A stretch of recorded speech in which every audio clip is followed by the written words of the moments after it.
Good. This is exciting. I like this event specifically because we get a chance to highlight our sponsors today as our panelists. And then we have a fantastic speaker. And before we dive in and I introduce everybody, I want to remind you if you're a first time, I actually saw who's the first time guest with us today. Oh, wow. That's fantastic. So we're still bringing them in. That's great news. We came to a great place. I've been a member here for, well, honestly, I've been covering the NNA forum since I got into this industry for about 8 years. But we use the term net meeting. If you come into this organization, I think you can feel the energy in the room. But the one thing that's true is this organization was built on community and on the ability for people to go out and weave and serve others. I can see a lot of faces in the rooms who over time have either referred business to me or I've referred business to you or I've connected you to somebody. And every time I meet somebody these days, I say, hey, you absolutely got to go to the M&A forum because you're going to meet great human beings that are going to help you try to grow and advance your business. And so it's really just part of the culture. It's part of what we live and breathe. And today is about doing that. That's about giving you some inspiration. It's about having you leave here, wanting to go out and influence and inspire others, and also equipping you with some of the resources and tools that you may need to make you a better trusted advisor for your clients. That's what we have our panel here to do today is give you a little bit of education on some of the advances we have going on in AI and how it's impacting their businesses. Before we dive in, we'll do a quick rundown. I just talked a little bit about our mission and who we are. We'll jump to the next slide. Vision, we'll skip that. We don't want to get rolling. Leadership. If you haven't seen our board in the room, I'm the hardest one to spot. That's why they put me up front because I'm a little like if we were taking a group picture, they would all hold me right across the front. Andrew on top if we were a cheerleading group. But you'll see the group, and one thing I would say about this group is if you message these folks on LinkedIn, they're going to get you plugged into where you need to be going. So you just tell them, hey, this is what I'm trying to meet, who I'm trying to serve, who I want to help, and they're going to get you plugged in. And we would absolutely recommend that we walk the walk, we talk the talk. So if you need to meet great people, netweaving starts with us. Please reach out to your board members. Our sponsors. So real quick, I do want to highlight one of our platinum sponsors. We like to let our platinum sponsors give a quick commercial, kind of a highlight of what it is that they do. He's also on the panel today, so I want to recognize Dustin Williamson. But before we dive into that, I would highly encourage if you want to get involved in sponsorship, that you reach out to me. I'm the sponsorship chair. We can get you plugged in, figure out a way to get you in and get you doing things. One of the things that we have a tremendous reach on is our social media reach. It's really a great platform. And so from where we came to where we are today, our gold and platinum sponsorships, they get a little bit more social media press, which is pretty cool. So I would highly encourage you to come reach out to me if you want to get plugged in and start considering sponsorship. Dustin, real quick, take a few minutes and tell everybody about your business. I'm Dustin Williamson. I don't guess I should say. You should stand this over here.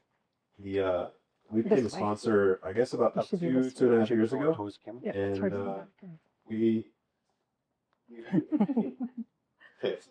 You can.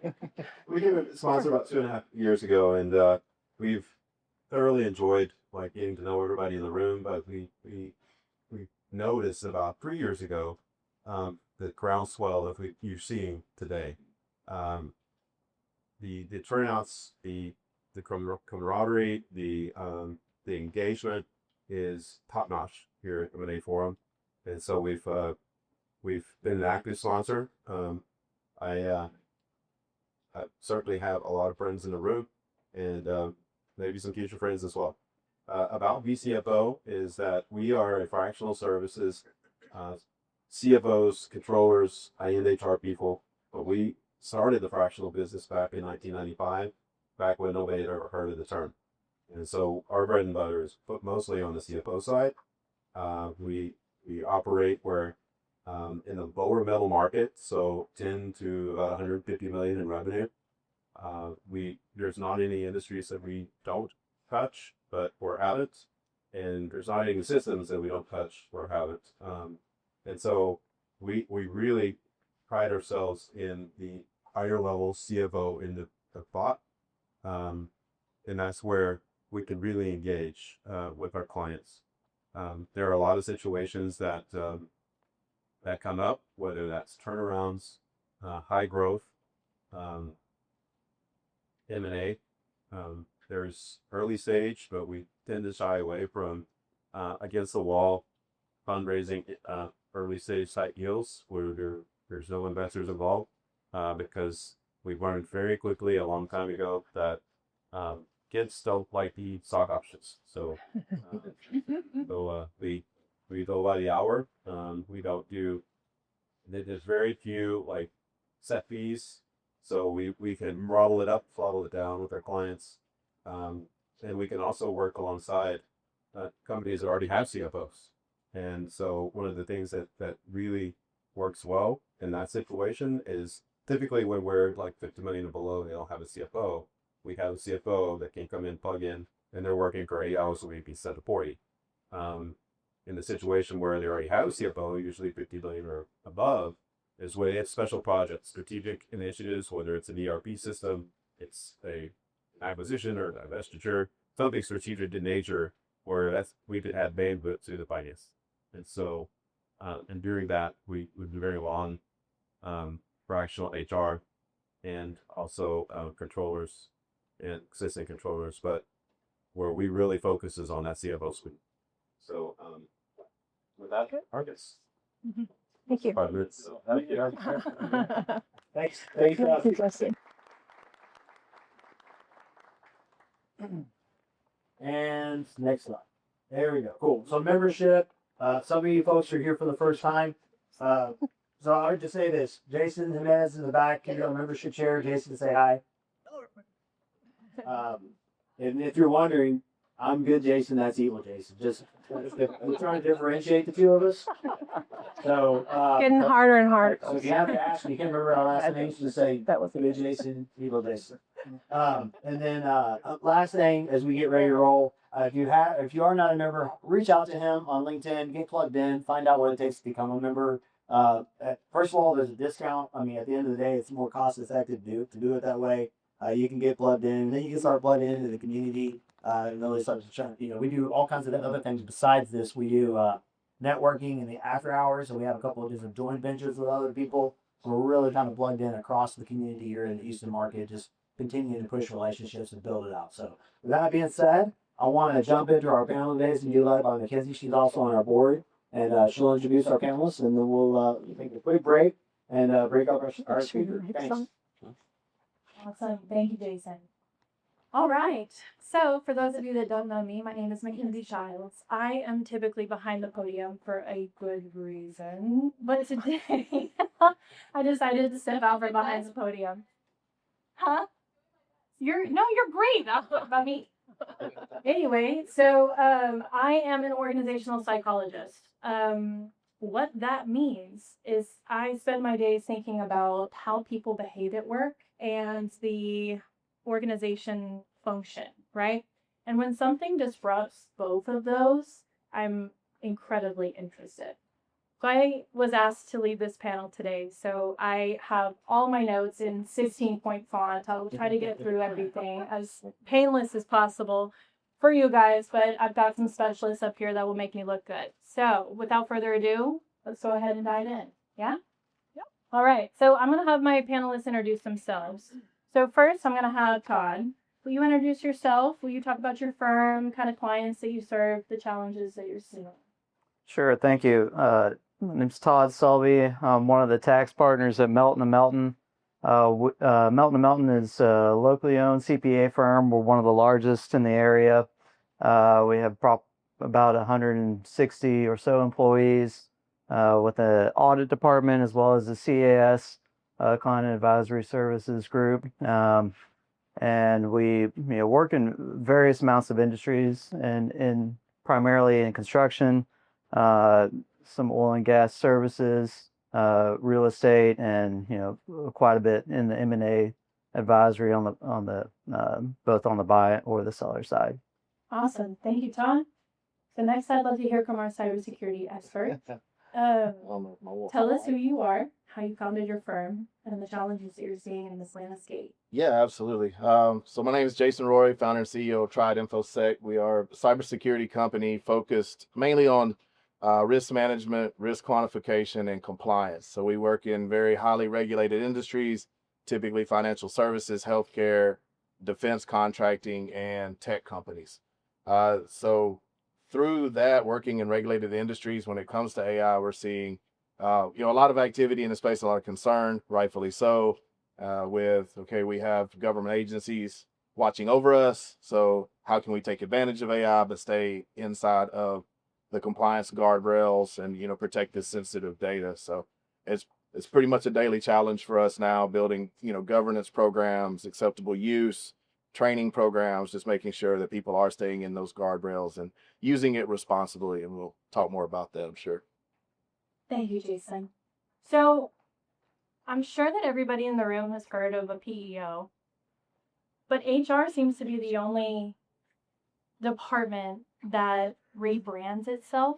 So, Gretchen, can you tell us what Venture does and the challenges that you're seeing with your clients and a little bit about yourself and your role? Sure. So Venture HR is multiple solutions for your HR and people needs. So if you think about technology, we're helping on the technology side, and we're also helping on the people side.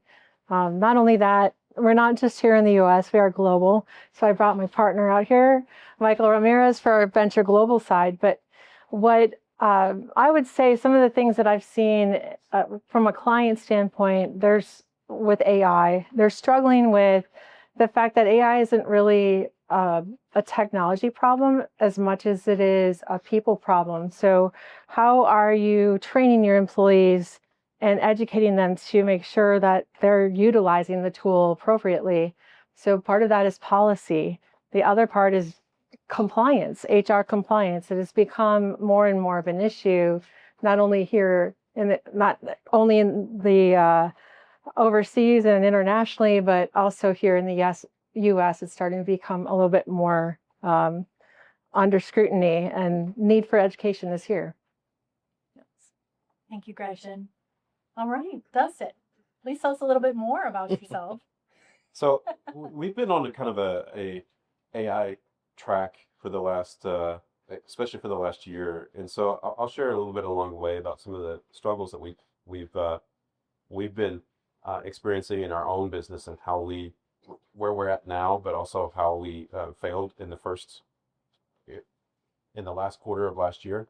And so it's very much centered on mindset and leadership. And so when we are going through this, I'll probably drag things back from like what tool is what to more of a comprehensive type approach, because not only are we seeing it with our clients, we're also experiencing it ourselves. And so we're in the middle of a really big AI push, and there's a hard way to go about it, and there's a less hard way, but it's certainly worth paying attention to. Thank you, Dustin. Okay, so to set the scene a little bit, right? AI is not a future conversation. AI is a right now conversation, right? Whether we like it or not, our employees are using it, whether we know it or not. And with that comes specific challenges around trust, around governance, around roles, around expectations. I mean, it's the Wild West. I was talking to somebody the other day that they said it's kind of like internet adoption. And I said, yeah, but with the internet, we had an access problem, right? We don't have an access problem with AI. It's already on the tools we already use. So the way that I structured this panel, we've all heard talks about AI. Everybody has been talking about AI to the point where you might like roll your eyes a little bit when you saw what this talk was about. But I'm an organizational psychologist, so we're going to get a little bit into the underlayer of what that might look like for you guys. All right? Okay, so to kick it off, first question. And this is going to be directed towards everybody, so we could probably start with Jason and then go down the line. So, quick pulse check. one or two sentences. Where is AI showing up most visibly in your work right now? And what has surprised you most about how quickly it has arrived? I think where it's showing up the most for us is kind of twofold, real quick. It's the companies who want to use it, but they're kind of unsure on how to best use it. That's one, those are the ones that we really appreciate because they're taking a responsible approach to it. We're slowing down. But on the flip side, where we do a lot of our risk mitigation is where we're seeing people accelerating the adoption too fast and it's causing issues there. Can you tell everybody your tagline? Just Oh, cyber risk is a financial decision. thank you. All right. Next to the semi-financial person when it comes to accounting, compliance, all those, right? Yes, ma'am. So, yeah, so at Melton and Melton, with the generative AI, we've seen a lot of use with the tax research and other financial research, helping to increase the efficiency to get to the appropriate answer in a more efficient manner. And so, it's been surprising seeing the models that we've been utilizing to just be able to bolt on like a state reporting compliance in addition to a federal compliance. So the robustness of the libraries has been the increase in that has been very impressive. And just a capability, right? That's right. Yes, ma'am. Understood. All right. Same to you, Gretchen. Well, first I want to disclaimer here. I am not HR compliance, so that's not my role at Venture. I'm business development. So for me, I'm going to be speaking to you a little bit more from my personal experience and what I've seen with my clients. One, I really see it in two different areas where it's been a very quick expansion from one tool, kind of knowing what what is, and all of a sudden, everything I do is double checked with Copilot. And Copilot being governed by my company, but my company does one thing really well is that they did talk to us about compliance and making sure we knew which data can go in and which tools we can use so we can keep our company and our clients safe. So with prospecting, I see it a lot with how do I find my clients faster, that they're in the right moment at the right time because of the news and how fast you can decipher it. I look at it from a standpoint of I'm meeting someone in an industry I've never heard of before. It's really helped me to be able to compile better, more thoughtful questions. And on top of that, then on the client side is really exciting for me because this is what I do. So AI has utilized, we've been able to use AI to handle some of the mundane, more routine tasks so that we can get responses to our clients quicker. And then our people can be more strategic and be more human focused on the compliance and complexity. So I think it's allowed us to be more human, ironically. Interesting. I'd love to get into that. Dustin, to you. I guess the biggest surprise that I've had is how fast it went from AI 2 years ago, AI is on the horizon, it's coming, to it's already here, and regardless of whether or not you're embracing it or not, it's in your business. And so how fast it went from useful tool to integrated solution or integratable solution has been just astounding. But at the same time, how fast it went into your business, regardless of whether or not you wanted it to or not. And so it didn't wait for a policy manual. And we've experienced that even ourselves. And so people are going to find a way to use it because the access issue and it's accessible. And so you gotta get in front of it and be able to set the guardrails like Jason mentioned. So. Absolutely. So Jason, this one goes to you and Gretchen. These are pointed, but Todd, Dustin, feel free to chime in. But one of the most underappreciated vulnerabilities is the human element. So employees using AI tools in ways that create security gaps. What are you seeing on that front, and what should organizations do about it? To Dustin's point, AI is already in your business, probably whether you realize it or not. Shadow AI is a real thing. It's a real problem. I think almost 85% of the businesses we do risk assessments for, we find shadow AI, the ungoverned use. There's been a lot of employees who see the benefits make their job easier. They'll sign up for ChatGPT with their Gmail account. It's all free. They don't realize that everything that they're putting into the model is training the model, and there's no privacy, which leads to compliance problems, and the list goes on and on. So you do have to understand that it's in your business. You have to put the guardrails in. The best thing is figure out what the best use cases are for your business to adopt AI. Adopt it slowly, maybe run a pilot. And while you're doing that, put governance around it. Train your people, build an acceptable use policy. We do a lot of that for our clients to say, look, these are the acceptable platforms. But in addition to that, just because it's an acceptable platform, there may still be things you're not allowed to do. Because even the paid for versions, and you can flip the switch where it's not training the model, those models still don't carry enough privacy to satisfy compliance concerns. So you can very well find yourself in a really bad spot.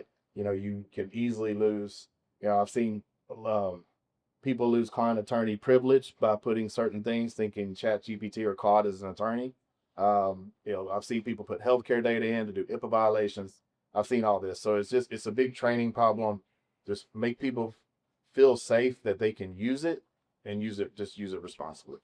Yeah, I was sitting at Lupe Tortilla at lunch, and there was a group of guys that was sitting next to me, and they said that their CFO put in financial data into ChatGPT, and that it was a huge scandal. Yeah, there was I talked to a law firm that was doing personal injury law, and they were going to use Claude Cowork to automate a lot of their workflows. Well, you don't realize Claude Cowork has zero privacy.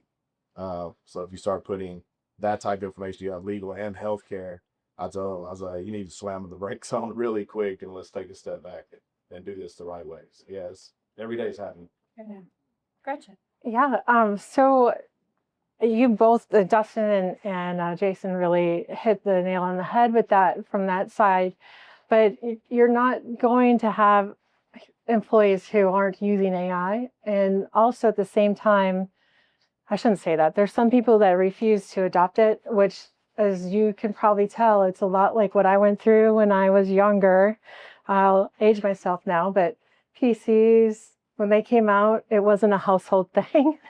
So surprise, yeah, I'm older than I look. I mean, but no, one of the things that was interesting about that is that it was really a scare. People were afraid, if I don't learn how to use this computer, I'm not going to have a job anymore. So now it's really turned into the AI is the bad guy. And if I don't learn AI, I'm not going to have a job anymore, or it's going to take my job. And there's some truth to that in some places, but also there's also big truth that it's actually helping create more jobs. And what I've seen is that the companies that aren't talking to their employees about how to best utilize those tools and understand where they will best fit in their business are the ones that are falling behind, and they're just not competitive anymore. Yeah, so I went to a conference and they said AI would create 80 million jobs. And I know you're probably all like, where? For what, right? But it's there. Those are the projections, right? So it would cost 58% of a reskilling for the workforce. 58% of the workforce needs to be reskilled, right? Absolutely. Internet adoption, right? Or Excel, or yeah. Interesting.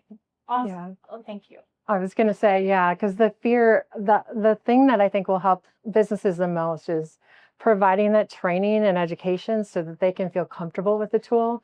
That's what we did when we had PCs and didn't know what the internet was. We had to become comfortable with it. And that's what our jobs in the HR and the leadership is, to help your employees understand and feel more comfortable. Right. And do you even know how it works? Right. Right. Or what's LMN? What's an agent versus, learning a language model? And yes, absolutely. Yeah, Okay. I'd just add on that, creating the path for your organization to, have the framework to be able to operate in and use those tools appropriately and safely, so it won't be having the shadow AI that we're talking about. So knowing that it will be utilized. Absolutely. Thank you, Todd. Okay, next question. For Todd and Dustin. When AI produces a financial output, Example, a forecast, a report, a recommendation. Who is accountable if it's wrong? That's part one. Part two is, should you be required to disclose that the information presented is generated by AI?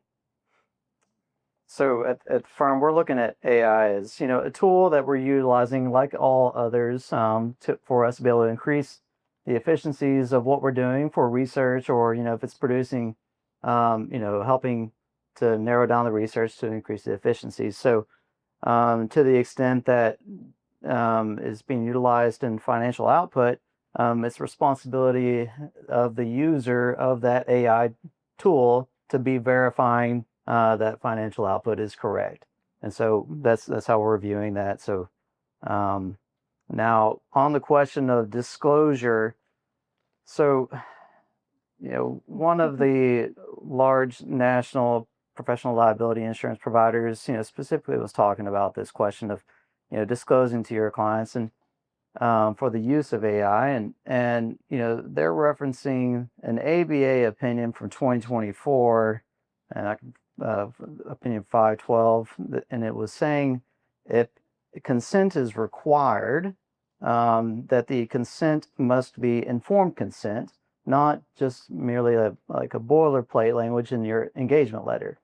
And so what is not expressly considered is whenever consent is not required in an engagement. And so it's a very unique topic. I think most of our clients are aware that we are utilizing the most effective tools that we can in our engagement. They expect us to have that, to utilize whatever tools we can to increase the services that we're providing to them. And so, in some instances, it's been viewed as, okay, well, our clients now affirmatively know, because I'm telling them we're utilizing AI to help develop this, a very accurate, reliant answer, and that we verified independently ourselves. And so, absent a regulatory mandate, I think it can be used.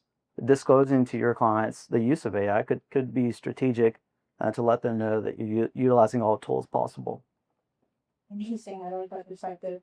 See Jason nodding sense. So I'm just curious. Yeah, in some industries, in some use cases, explainable AI is a true term, and it is mandated that if you allow AI to make certain decisions, see it a lot in like loan officers using it to make certain decisions. If AI drives those decisions based on certain demographics that the model's been trained on, you may be mandated to let the consumer know that AI drove that decision. So yes, it really depends, but it's a true thing. Awesome. All right. Well, first of all, when it comes to the who's responsible question, AI or any software cannot sit in the hot seat when you're sitting in a board meeting and driving those decisions. So the first and foremost, it's that answer for us is never going to be whose fault is it? It's the driver of the bus, or the person that's ultimately responsible for that decision.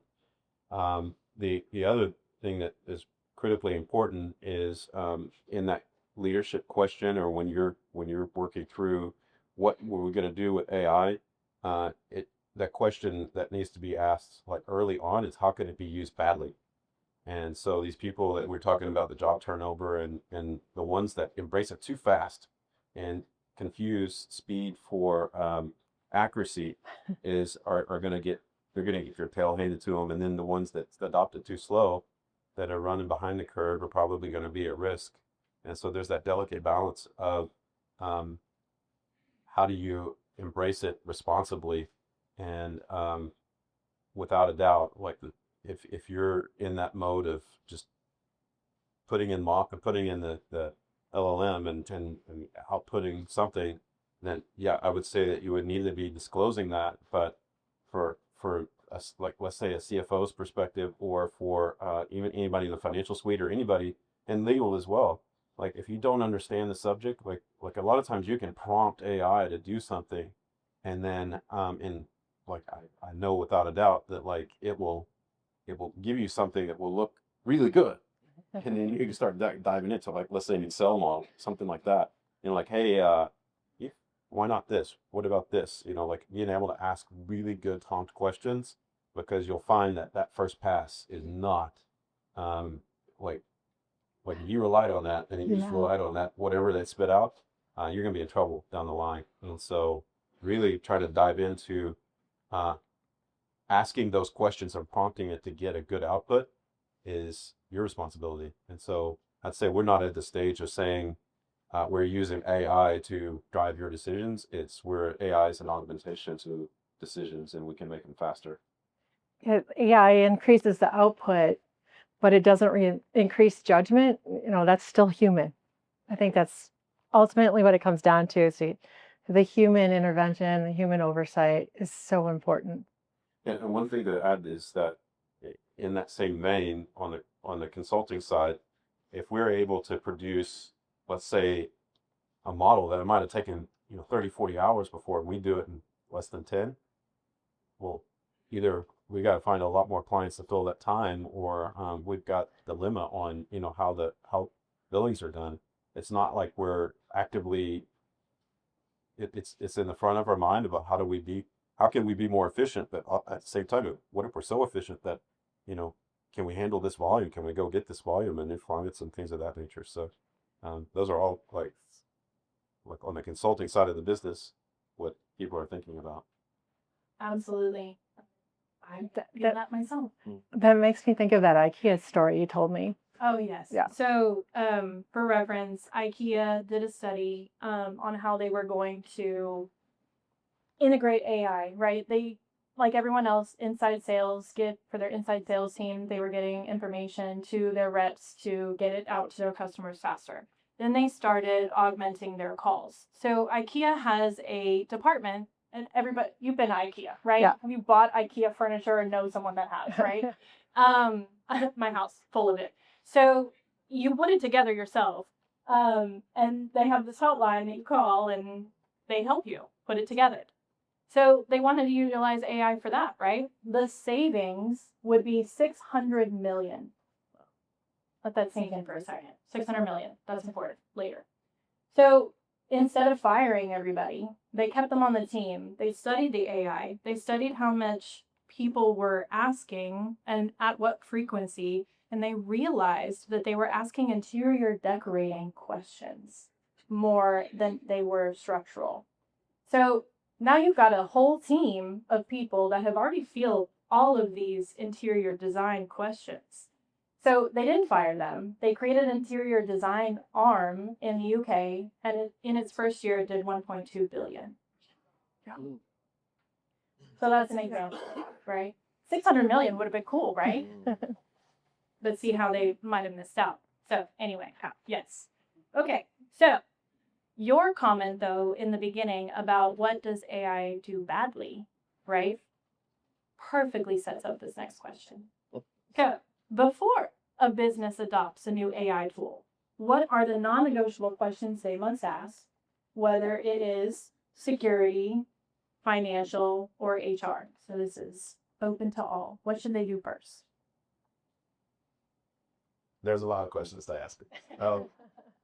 I mean, again, one of the things we do is help put due diligence programs together, which is super important. If you're vetting out AI solutions, because AI vendors pop up by the hundreds every day with all these promises of tripling your business in 90 days, and everybody's rushing to the top, right? We want to beat our competitors, so we're willing to adopt whatever we need to.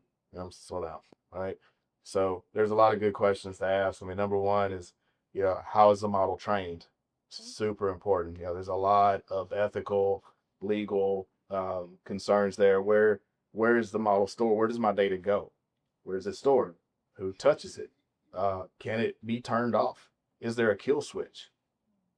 Because if you implement all these automations and they start getting kind of sideways and out of control, but your business processes and operations rely on these solutions, you may need to turn it off and kill it immediately. So it's a good question, to ask if it has that capability. And then ultimately, is the company that's providing you the solution, are they meeting security and compliance best practices? Are they, SOC 2 Type 2? Are they ISO certified? All of these questions are very important because, data drift, hallucinations, obviously we all know, we've all heard those terms, they're a real thing, if the models aren't kept up the way that they should, and it could, lead you down a really bad road. And the last thing we want to do is damage our company's reputation by relying on AI solutions that have drifted over time and now giving bad advice, bad information, bad outputs, etc. So definitely need to push all that into the top of your procurement process and ask those questions. Yeah, I would just add, and really on the security side, it's just reiterating that, at Melton & Melton, that's been one of the concerns is, with taxpayer information, we have regulations, prohibiting directly disclosing that information and verifying that we're staying within the restraints that we have, and how with those constraints are we able to utilize this product in an efficient manner so that the cost of these AI products that we're going to be investing in, that we'll actually be able to get a usage out of it, and so that the price decision will be there for us. Yeah, I think the biggest thing to both of your points is the blunt force adoption creates reputational risk. Right. So the other side, what do you mean? Oh, well, I'll use my own experience as an employee of Venture. So when I was hired 2 years ago, we had maybe one tool that had AI capabilities, and we were trained about it. Of course, we were also trained about compliance and what we could and couldn't put in. We have very protective information. So the only AI chatbot that we're allowed to use is Copilot because it's contained within the walls of Venture. So that's was drilled into our head very early. But here, over the last 2 years, we've been introduced to many different tools to use as a sales professional. And one of the things I like that they do is they do beta tests. So we start a little bit slow. We don't put them all together, all out there all at once. So I think that was one thing that give us a little time to get used to it, see how it's working, if it's being adopted, and train, educate, communicate. The more we communicate about it and how it's best utilized, the more you can get out of it. So I would almost say that, we tried the bottom-up approach with BCFO last year. This year we're doing a very different one. It always kind of started with what could go badly, and so we've been very protective of our clients' information. But what I've realized in this process is, as we're going through it, is that it has to start from the, like, almost like a pyramid of, like, why are we here? What problems are we solving? And then what could go badly if we implement too fast, too slow? And then what process are we going through the business to find the best augmentation tools, and how are we communicating those with the employees and also with the clients? It's critical to start in that direction, because I can tell you without a doubt, going and saying, I like this tool and I like that tool, and you have like 15 other people that have an opinion about a tool, will end in disaster, because you can lose control of the process. And I've certainly seen that with clients, and I've also seen like major mistakes even with clients, because we're sitting there as advisors, and like the CEO was like telling us, well, I just plugged in my tax return into ChatGPT to look for more tax deductions, and I went to my tax account and he did this. Hey, Lord, what did you just tell me? Yeah.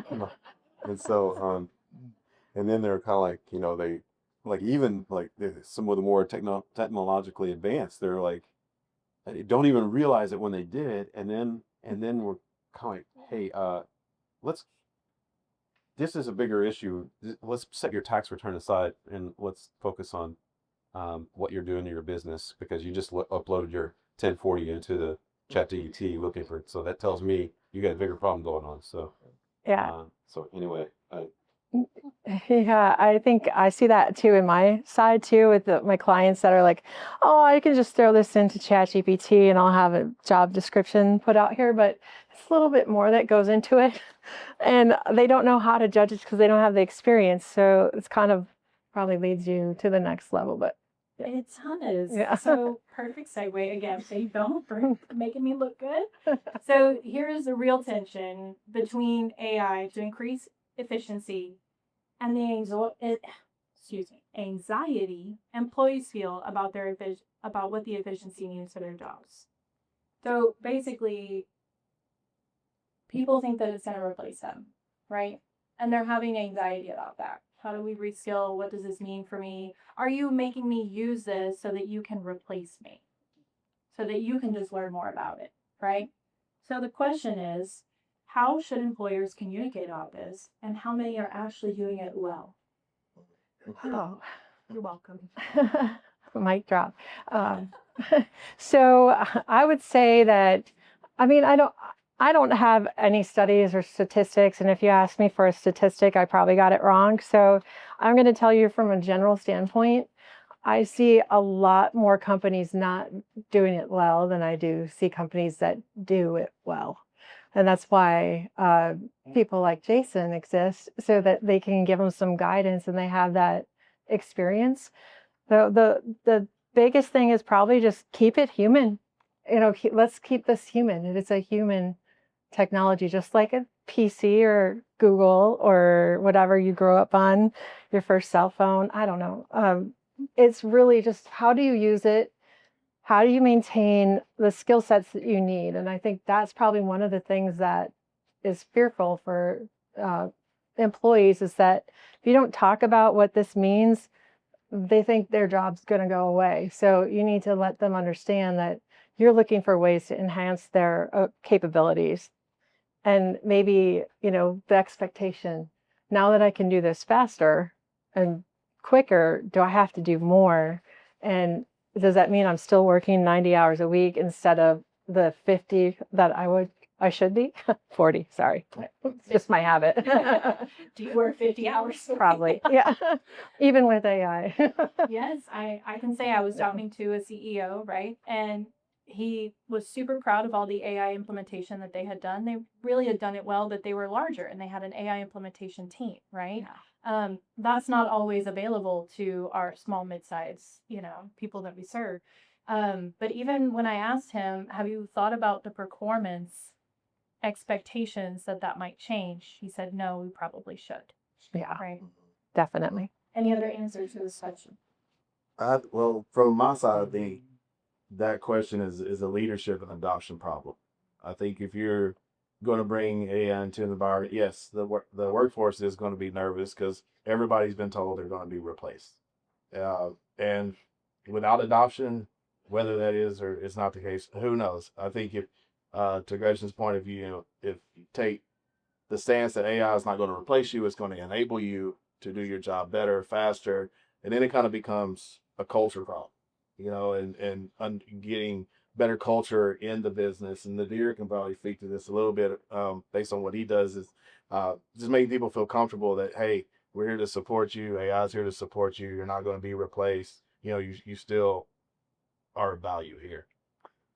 Yeah, and so at Melton Melton, you know, utilizing the AI as a tool to increase the efficiencies, you know, the thought then is that that first level, that maybe potentially some more of that lower level work will be maybe automated, maybe completed by this AI tools, and therefore the person that's utilizing the AI will have more availability to have a better understanding of their clients, to have that background knowledge, to maybe ask another question to that AI to get a more robust or an accurate response instead of just the first response. Because, you know, I'll get many calls from, you know, I uploaded my tax return, or you know, here's what Chat GPT said regarding this transaction, but I know that client, I know when they bought that property, or whatever transaction that they're doing, and the background information that Chat GPT had.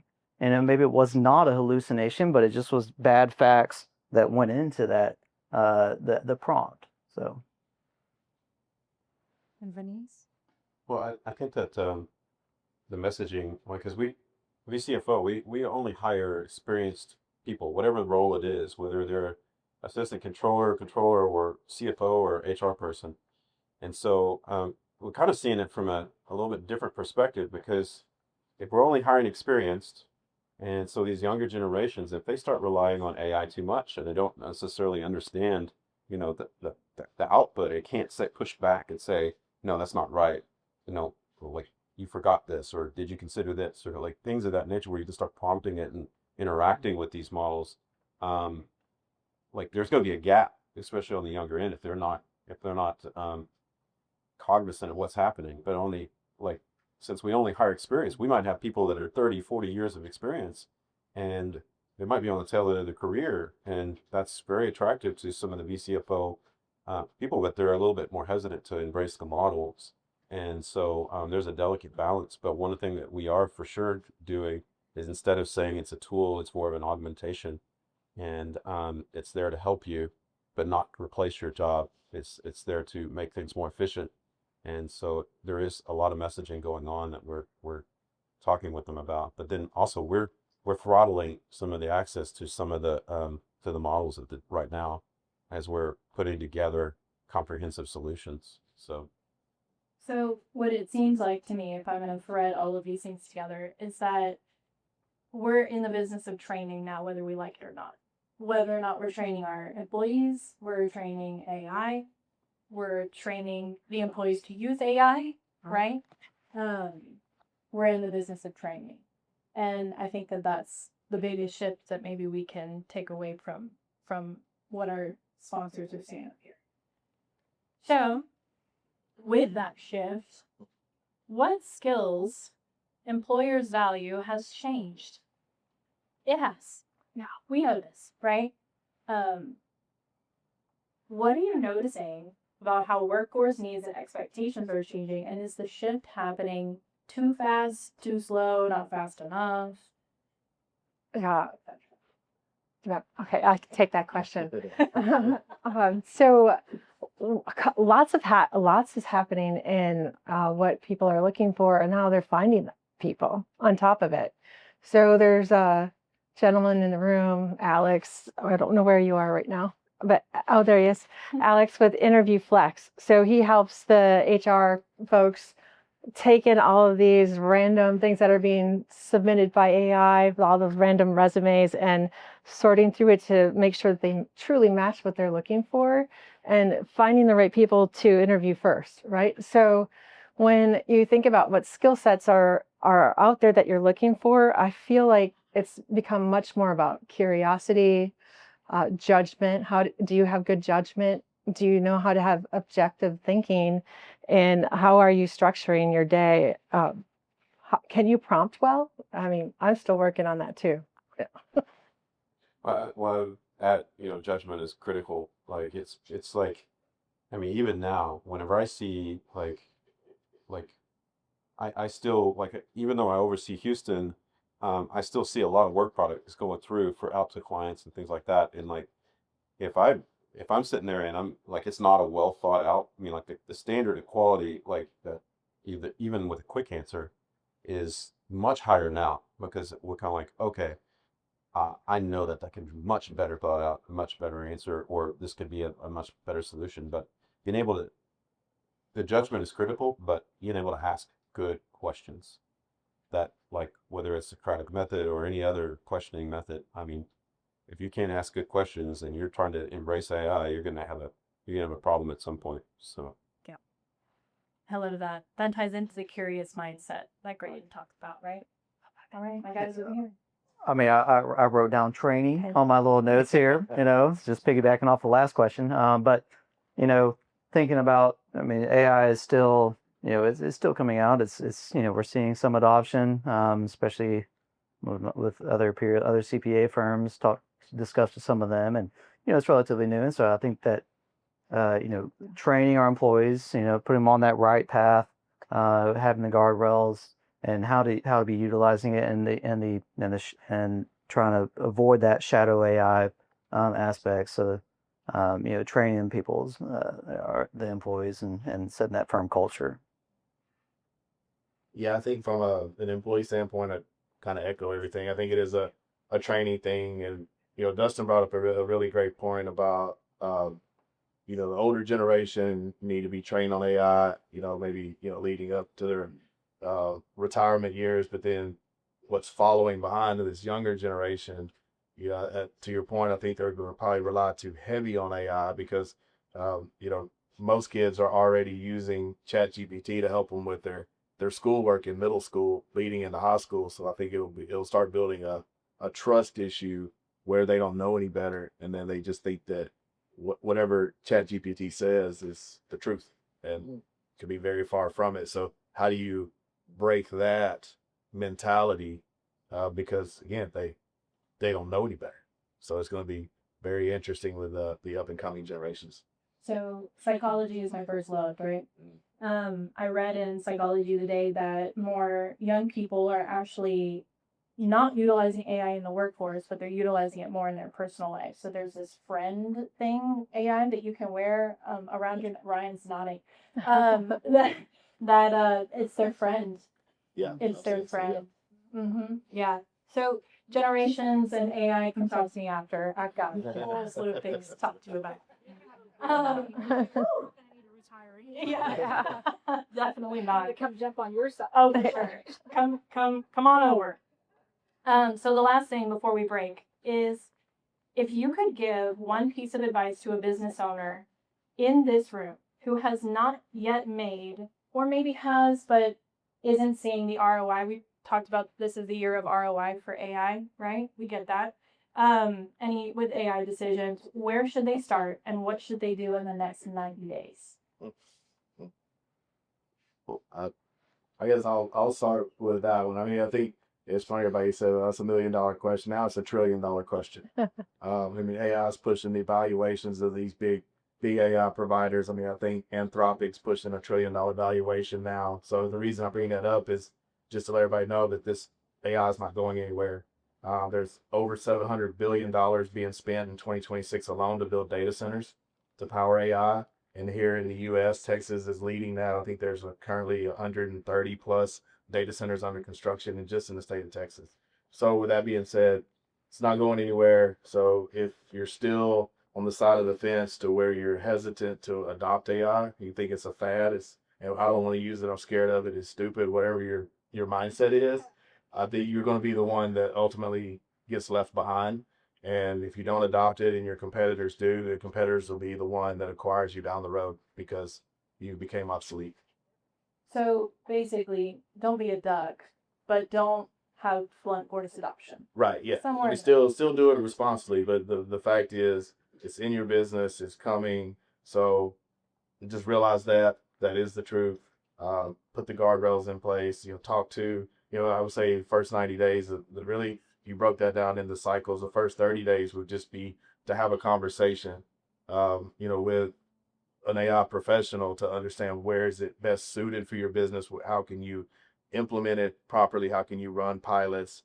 Put together, working groups within the organization to see really, where it best fits. How can we do this responsibly? How can we build acceptable use? And then you'll just slowly build off of that foundation, and you'll see the benefits from there. Thank you.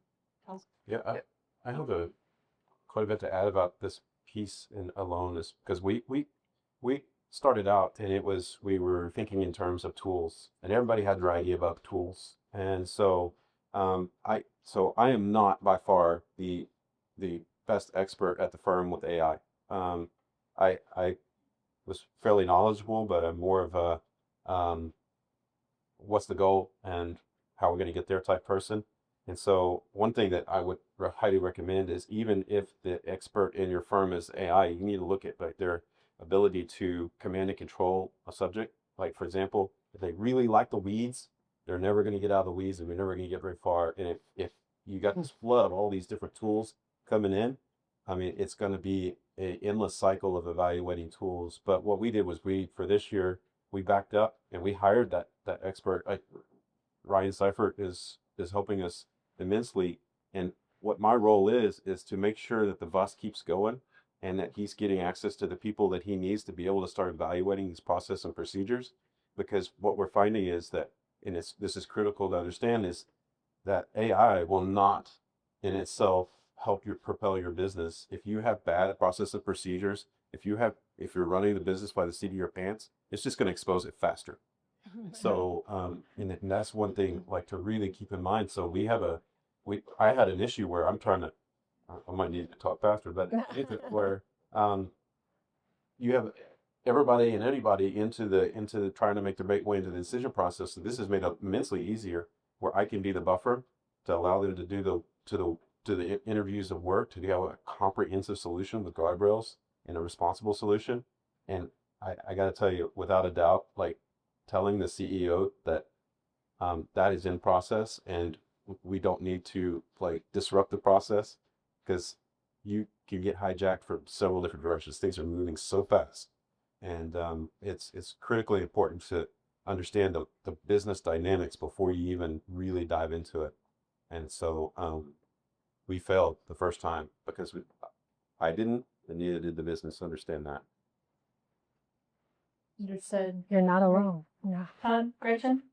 Yeah, just as you're looking at how to be adopting AI, key areas that we've been looking at as what processes do you have in place that maybe even take an AI component out of that. What processes can be automated, and trying to figure out how can you automate those. Maybe you put AI in there in that process too because it was previously not automatable, and so this will now be able to be automated, so you can really identify those direct uses. And for us, we're identifying some of the easy wins, so we can generate the adoption of the AI tools during that training process of saying, okay, here's a great use case for this tool that can help you do your job a little bit more efficiently, so that we get the adoption as we're pouring resources into this AI tool. I guess the only thing I can lead back to is, there's a lot of companies out there that you can utilize that already have tools in place that have been vetted. For example, there's a lot of tools out there right now that you can use for your employees to learn about benefits and how to utilize benefits more cost effectively. I think that it comes down to human behavior, adoption, and then being smarter. Just making sure that you got your experts with you. So in that same vein, thank you, everybody pretty up here today. Dustin, Gretchen, Todd, Jason. Your expertise is invaluable, although I know that you do like to get paid for it. So everybody does, right? Yep. If you need help assembling a team to do some of these things, please reach out to any one of the board members on M&A Forum. We can get you connected with people that are like these amazing folks up here that can help you get where you need to go, right? We're going to now take a quick break. So if you haven't already, please grab a lunch. You can network. Please come ask these guys some questions. And then we will get into our keynote speaker. Thank you all. Thank you. Great job. You did great. You did great. How about a photo? Oh, yeah. Let's get a photo with all the things. The chairs. We're going to move the chairs. Or no? Are we moving the chairs? Or we're not? Do I hold my notes out here? No. Okay. Yeah. Tiff notes. Thank you. Yeah, let's just move these out. Oops, pardon me. So sorry. These out of here? Thanks, sir. Thank you. Sure, Mike. Perfect. It's okay.